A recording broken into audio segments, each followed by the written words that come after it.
Ladies and gentlemen, welcome back to another video with Swagglehos. You know, some people out there say that manifestation is BS.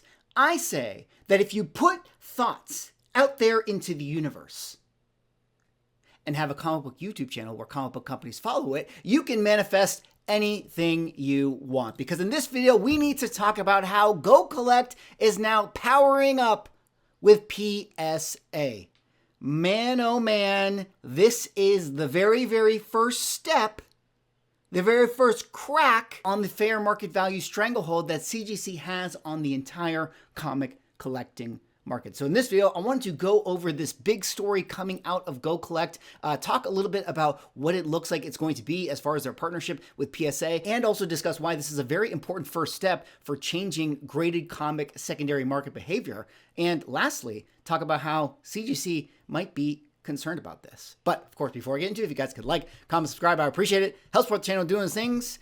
GoCollect powers up with PSA. The data Avengers have arrived. The collectibles world has been abuzz with excitement ever since PSA, a leading third-party authentication and collectible grading service, announced its expansion into the comic book and magazine industry. In a complimentary move, GoCollect is pledging to integrate PSA's data onto its platform from the very first sale. This integration will merge PSA's esteemed grading expertise with GoCollect's robust data platform, promising significant advancements for collectors, investors, and all parties involved. Here's a comprehensive look of what to expect from this platform enhanced and its potential impact on the collectible industry. Now, I am going to continue to get into this press release and GoCollect article, but before I do, I want to explain why I really do think that this is a big deal. And I want to use this YouTube channel that I discovered here called Swagglehos Comics, from a video on February 5th of 2024, when he himself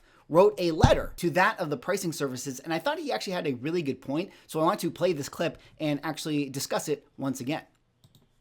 But I think it's time you start incorporating CBCS data and sales into your GPA averages. I don't care if an FF4870 CGC book sells for $1,400 and a CBCS book sells for $1,300. Put them both into your database. Now I know that might drop some of the averages. So be it. Are we valuing the graded comic book or are we valuing the comic book? Think about it. Are we valuing the graded comic book or are we valuing the comic book? That right there is the big question, because here's the deal. Here's the answer to that. The truth is we have been valuing the graded comic book. I know a lot of people are not going to want to hear me say this. I know that the truth hurts to listen to, but that's the reality. That's the nature of the comic hobby that we live in, is that, yeah, we actually do value the number more than that of the book. And for that reason, CGC has always had a stranglehold. No matter what CBCS does, CGC controlled the entire market. So this is why, they can do as many Ben Gate situations as they have done. This is why they can have all the screw ups they have. This is why CBCS can make all the funny banana gate video clips that they want on social media and still can't gain any ground. The reason for this is because the entire comic book market trusts in the secondary market value of the CGC slab. And the reason they do that is because the entire ecosystem within comic books, from auction houses to pricing services to even every comic book seller who uses these pricing services and bases all their numbers and sales off of the CGC sales.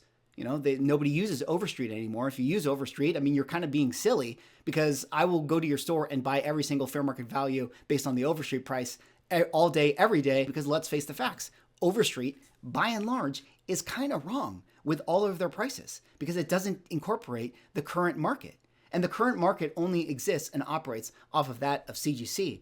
And this is why this is a huge first step. The fact that PSA's secondary market sales are going to be incorporated into GoCollect averages. Now, there is something that is important to point out here. They don't actually explicitly say that the fair market values, at least in how they calculate them, are going to be integrated. It is important to point out that CBCS does show up on GoCollect. It's just that they don't actually integrate their sales into the fair market average. But I think that it's important that these companies actually start to do that, because if they start to do that, we can then say AF15 is worth this and not have to caveat it and say, well, AF15 CGC is worth this.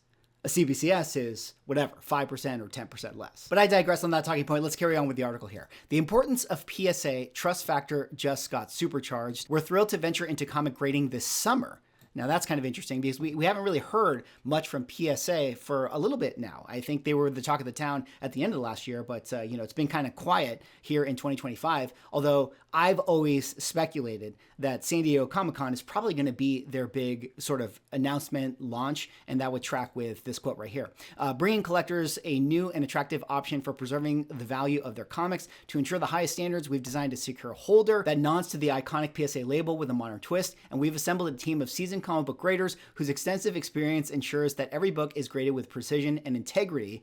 Early feedback from the comic community has been overwhelmingly positive, and our loyal trading card customers are just as excited to join the venturing into this new space. Dan Gomez, Head of Business Development and Sales, PSA Pop Culture, PSA Danny. Obviously, Danny does not watch my YouTube channel because if he were to read the comment section, I don't think he'd be able to say that feedback on the label was overwhelmingly positive. The first label that they rolled out was met with a lot of scrutiny. A lot of people memeing on the fact that they got some of the information wrong. They called this Hulk 181 a newsstand on the label. Little things like that people were poking fun at. And also the fact that people just didn't like, the prescription label look that PSA has. I do think that they have been redesigning a label, and I do also know that they are talking about doing different size cases. That's something that has already been discussed. So they're going to have ones that are, for the magazine size, and then they're going to have the smaller, thinner ones that match the industry standard. The article goes on to explain how a lot of collectors from the card world might come over to comic books, and that they actually have a promo code if you would like to sign up, and that, GoCollect also thanks its other partners, CGC, and also gives a shout out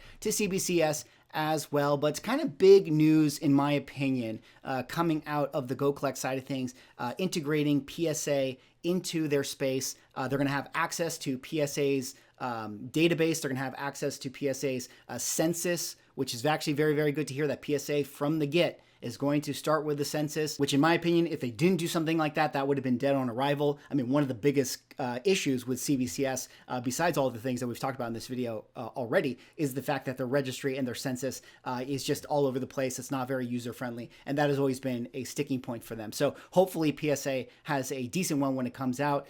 People in the card world seem to like the usability of their census and their pop reports. So I have to assume that, it's going to be pretty decent. But let me show you guys a little bit of this integration into GoCollect. I pulled up a AF15 so we can use this as sort of example, of course, the first appearance of Spider-Man. If we go over here to the most recent sales, what GoCollect does is they'll of course pull up the CGC sales that have actually happened recently. And they will also show the occasional CBCS sale as well. But as far as I understand it, when it comes to, how they calculate, their fair market values, which of course you guys can see right there, aligned with the grade, they don't use the CBCS sables to integrate that. So if they're saying that this 7.0 is worth, 125,000 fair market value, that doesn't include any of the CBCS sales. But in my opinion, it's always been the case that it actually should include that, because we're talking about the value of the comic book. We're not talking about the value of a CGC slab. So I think that it's really good that if they actually start to incorporate,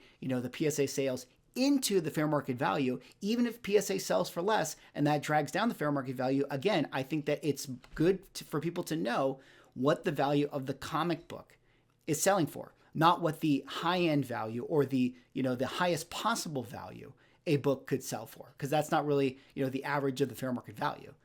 Ideally, they would even incorporate, raw comic book sales into this price, and we would just get this general average of what the book is worth. And then let people decide, like, oh, by the way, if you send it into CGC, you can get this premium for whatever the reason. I know the Never Slappers will lose their mind thinking that people will overpay for a brand name, in a piece of plastic. But, people still might do that. Hopefully PSA also starts to integrate with the GPAs of the world, also starts to integrate with the cover prices of the world, with the comicspriceguides.coms of the world. I think it's really important that PSA is logging their data into all of these databases, because I really do think that, all of them bring something to the table. All of them are very, very useful in their own right. And if you can start to normalize the price of the comic book and have it not be contingent on, what slab that it's in, I think that that's going to be the first, kind of crack in the stranglehold that CGC has on the market. Now, on top of that, eventually, PSA is going to have to be able to get into the broader ecosystem of comic books as a whole, specifically the auction houses. They're going to have to be able to be featured, at the Heritage Platinum auctions and the Comic Links and the Comic Connects and things of that nature. And on top of that, proof is going to have to be in the pudding. They're going to have to be able to sell at the same fair market value rate as that of the CGC counterparts. And while that's going to be a big asset at the start, I do think that if the prices are integrated seamlessly into the comic ecosystem on the pricing guides, I do think that that's going to help them at least make the case to be able to sell at similar comps to that of CGC. Now, before we wrap up the video, I did want to talk about one more thing with regards to PSA. I didn't make a video about this because this is more specifically in that of the card world, but I do think for comic book collecting land, we do have to pay a little bit of attention to this. And if I were CGC, I would definitely be, having my eye on this, or I would be a little bit worried about this possibly taking over in the future. But you can see from the headline right there, eBay adds new feature to send raw cards to PSA for grading. Now, shout out to Rob, Neo Cards and Comics. We've had many discussions about this on the channel before, talking about the PSA Vault, the integration with eBay, and how now they're adding this feature where you're going to be able to buy raw comic books and instantly send it in for grading, instantly relist it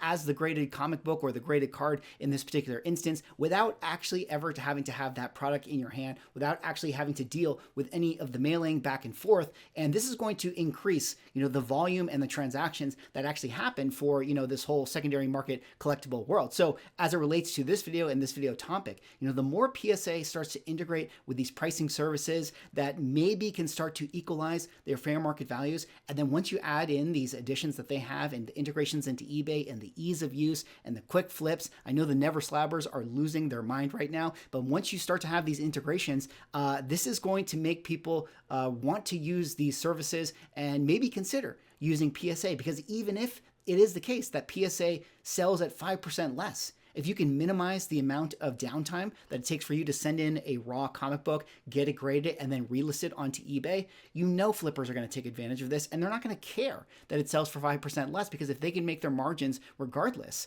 based on the speed. And what do we know about all the C2E2 and the con exclusives and all these variants that are coming out? Speed is the most important thing. If they can make their margins, this is going to be a very, very successful thing. And after a while, if you have more people using this service, that's going to lead to more customers and more people using PSA. And then eventually people are going to start to value the PSA slabs. And eventually that's going to equalize the prices. And if I were CGC, I would be a little bit concerned. Anyways, that's all for this video. That was me going over this press report from GoCollect. What do you guys think about this? How do you guys feel about PSA being integrated into the pricing services? How do you guys feel about PSA overall? It's been a while since we had a conversation about them. Are you excited about PSA? Are you still looking forward to them coming into the comic grading space? Are you going to use their services? Are you somebody who's never sent in great comics for grading because you don't like CGC and CBCS, but now with PSA, a third option, you would actually decide to use them? Let me know in the comments. Anyways, thanks so much for watching. Like, comment, subscribe. See you all in the next video.